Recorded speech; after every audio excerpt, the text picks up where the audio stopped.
Une sacrée période. Il n'y a pas de regret.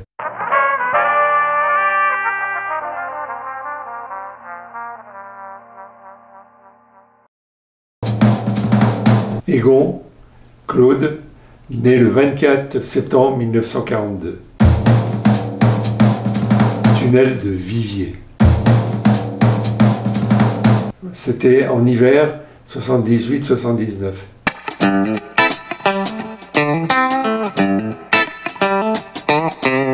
L'opération, dite opération Tunnel de Viviers, faisait partie d'un ensemble d'événements que nous provoquions au niveau syndical, de manière à perturber au maximum la vie de la sidérurgie qui menaçait nos emplois. Dans la sidérurgie, on importait du minerai de Suède, qui faisait double emploi en réalité avec le minerai lorrain, mais qui était préféré des usines, des sociétés, parce qu'il y avait une grosse teneur en acier et il revenait moins cher que le minerai lorrain.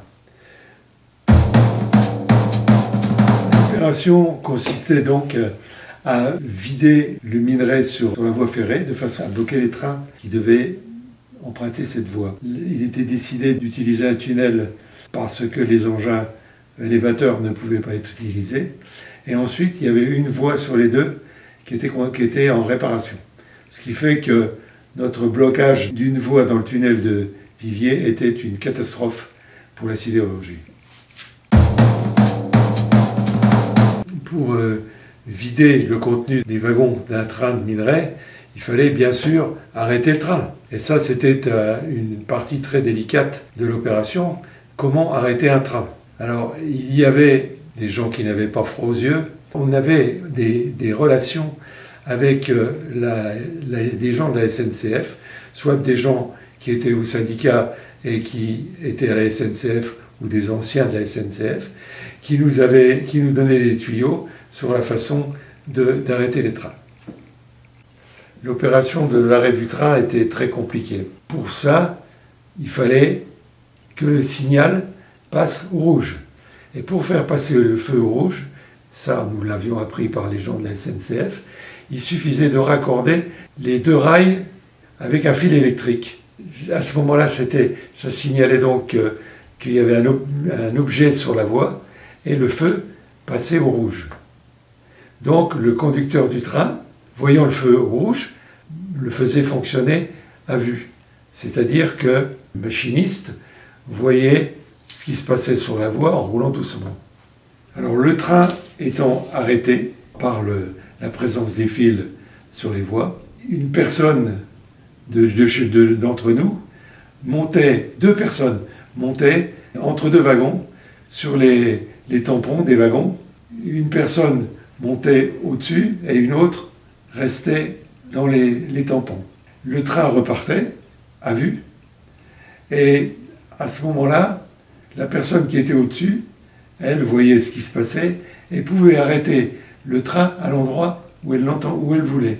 Elle était au-dessus du train, elle faisait signe à celui qui était en dessous des tampons, lui dire d'ouvrir la purge des freins. Donc la personne qui était entre les tampons ouvrait la purge des freins, ce qui provoquait un arrêt immédiat du train. Incroyable pour les gens du chemin de fer qui ne comprenaient pas comment on pouvait arrêter un train à un endroit précis. Là, dans le cadre du tunnel de Viviers, l'endroit précis a été que la machine du train était dépassée juste de la sortie du tunnel. Tous les wagons étaient dans le tunnel. Presque la totalité des gens de l'opération étaient munis de marteaux et ouvraient les trémies des wagons de faire tomber le minerai sur la voie. Il y avait une petite équipe de deux, dont je faisais partie, qui était chargée de s'assurer que les feux en face étaient bien au rouge, c'est-à-dire qu'il ne pouvait pas y arriver un train dans le sens inverse. On devait remonter le train en courant pour aller jusqu'à la tête du train où on savait qu'il y avait des gens de la SNCF qui occupaient un poste de contrôle. On devait croiser sous tunnel le machiniste et le mécanicien qui, eux, allaient voir ce qui se passait sous le tunnel. Ils entendaient du bruit, mais ils ne savaient pas ce qui se passait. On devait les croiser. À un moment donné, on s'est trouvés de chaque côté du train. Et il ne fallait pas qu'ils nous voient. Mais eux voulaient nous voir. Ils montaient sur les tampons du train. Nous, on montait aussi. On se jouait au chat et à la souris avec les gens de la SNCF. Et on a réussi, comme ça, à les croiser sans être interceptés. À la fin de la traversée du tunnel, nous entendions les bruits du minerai qui tombait sur la voie. C'était très spectaculaire. Nous sommes arrivés devant le local de la SNCF qui était chargé du contrôle des feux. Et quand nous avons fait éruption dans ce local, les cheminots se demandaient ce qu'on faisait, quoi. Qu'est-ce qui se passait? Parce qu'ils n'avaient pas, eux, été informés que le train était arrêté et où il était. Alors on leur a expliqué, on a demandé si tout était en sécurité, s'ils avaient fait ce qu'il fallait pour pas qu'il y ait un train qui arrive en face. Ils nous ont confirmé que ça s'était fait automatiquement. Et nous sommes partis à pied pour rejoindre la route afin de revenir à Viviers-sur-Cher où étaient parquées nos voitures. On s'est sauvés et le long de la route, chaque fois qu'on croisait un véhicule, on se jetait dans le talus et il y avait de la neige, au moins 30 cm de neige. Mais alors on a mis un certain temps pour remonter tout le tunnel et le train. D'ailleurs, nous avons eu beaucoup de chance. Moi, j'avais laissé mes clés de voiture à un ami, parce que je ne sais jamais si je ne reviens pas. Si on est coincé par les flics, tu es tout près de la voiture, tu as la clé, tu te débines avec la voiture. On est arrivé juste au moment où ils prenaient la décision de prendre la voiture et de s'en aller. Ce qui nous a sauvés, c'est que j'avais changé de voiture peu de temps avant. Alors, ils n'ont pas identifié ma voiture, la voiture qui était là comme étant la mienne, ce qui fait qu'ils n'ont pas prise pour la mienne, quoi, pour ma voiture, donc ils l'ont laissée là. Mais ils sont restés pour les clés. On a pu repartir avec la voiture et retourner vers chez nous. En route, on a croisé les gendarmes, et comme on était très braves, les autres m'ont dit « éteins les phares », que les gendarmes ne nous voient pas, ne nous identifient pas.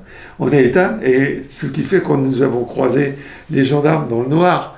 Vous ne voyez pas le risque qu'on prenait en faisant cette opération, quoi. Enfin voilà, on est arrivé à croiser, personne n'a été arrêté.